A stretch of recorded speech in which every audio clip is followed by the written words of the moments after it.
Hey class, welcome to chapter 2.4. In today's video, we are looking at the Southern Colonies. The Southern Colonies are made up of Maryland, Virginia, North Carolina, South Carolina, and Georgia. We're going to look how each of them kind of got their start and how they got their beginning. We spent some time earlier with Virginia when we looked at the settling of Jamestown. Of course, Jamestown is right there in Virginia, as you can see on this map. Virginia, a great location because of its location in the Chesapeake Bay right through here. It's a great area for trade, great area for settling for these folks. Well, Jamestown had a hard time at first. It was a real drain financially on all of the investors that had helped make this company work and got them to the New World. But if you recall, it was John Rolfe and the introduction of tobacco that really got Virginia back on its feet and doing well, and they began to thrive economically in the 1620s. Unfortunately, the leadership of Virginia couldn't really get along. There's a lot of bickering going on, and the king finally said, enough is enough. He removed their charter that they had been given. They were a charter colony, and they then became a royal colony. And a royal colony meant that the king is going to be directly ruling, watching over, and guiding them.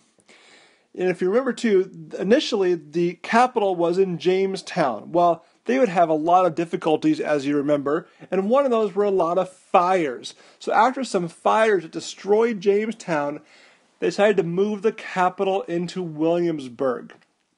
So they're going to spend time in Williamsburg from now on, and Williamsburg will really become the hub, the center of British government rule in the New World. Another colony that is part of the Southern Colonies was Maryland. You see Maryland here on this map, again, located up at the top of the Chesapeake Bay. You see places like Baltimore right in here. And Maryland was founded by a man named George Calvert. George Calvert, pictured right here. George Calvert was a friend of the kings, King Charles I. And George Calvert was a Roman Catholic. And he said, hey, king, we need a place where Roman Catholics can worship freely.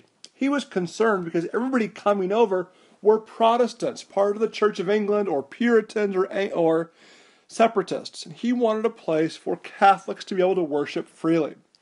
So King Charles I gave him the land that would become Maryland, so that Catholics could worship freely. George Calvert, also known as Lord Baltimore, where the name of the city comes from, of course. And he's going to name the colony after the Queen. Located right here, the Queen is Henrietta Maria, and we get Maryland from that. And one other really key item I want to mention about Maryland is the Maryland was a law of Maryland religion, right down here on the bottom. And this is the first document in the New World that protected religious freedom. It guaranteed religious freedom, almost. As long as you believed in the Trinity, you would have religious freedom. So groups, religions that did not believe in the Trinity could not. But since Roman Catholics and Protestants both could, it worked.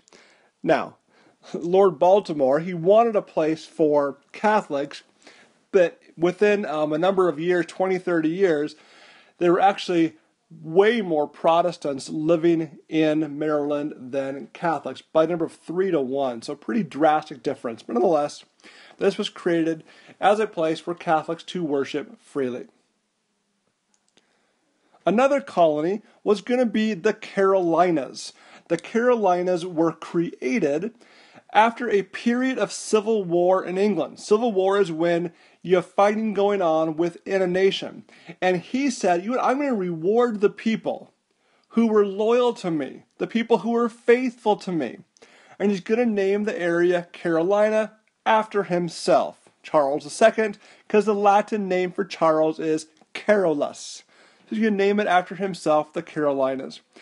One thing about the Carolinas that was unique is that most of the people that came here came and settled in one of two places.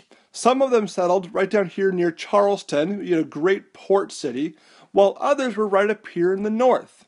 And so after a while, they decided to split. Actually, in 1712 they split and became North Carolina and South Carolina like we have today. But again, as a reward, it was created as a reward for the English who had been loyal to the king during the Civil War, named for Charles II, and we see him pictured right here. And then our last colony we want to look at is the colony of Georgia. Now, Georgia was pretty unique because it was founded by a man named James Oglethorpe, pictured over here. And James Oglethorpe was unhappy with the way that debtors were thrown into jail. In England, if you owed money, you were put into jail until you could pay back the debt. But how can you pay back the debt when you're in jail? So he asked the king, what if I created a colony for these debtors, that they could come down, live here, and work off that debt? And so the king said, fine, that's a good idea.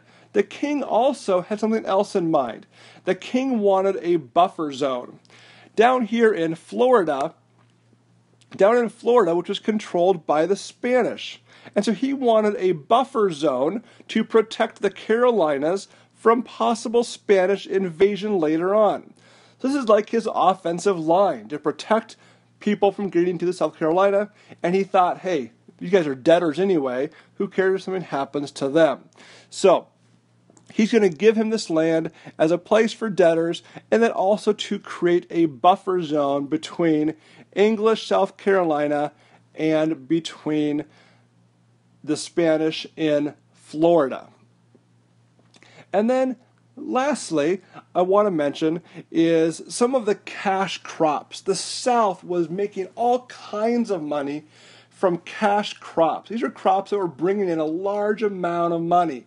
And the three main cash crops that grew well in the South had great warm weather, they had great soil, and they also had a long growing season, a lot of moisture in the air. And those three crops were indigo. Indigo is a plant that creates a blue dye that was very valuable. Another product was rice, and the last was tobacco. They would hang the tobacco in sheds like this one. It would dry out, and then they would crush it and sell it to all kinds of people, making loads of money for the South. So these are the big three cash crops: indigo, rice, and tobacco. So quick review of the 5 southern colonies. We have Maryland as the furthest north, followed by Virginia, North, South Carolina, and finally Georgia, which is creating that buffer zone and a place for debtors created by James Oglethorpe. Enjoy!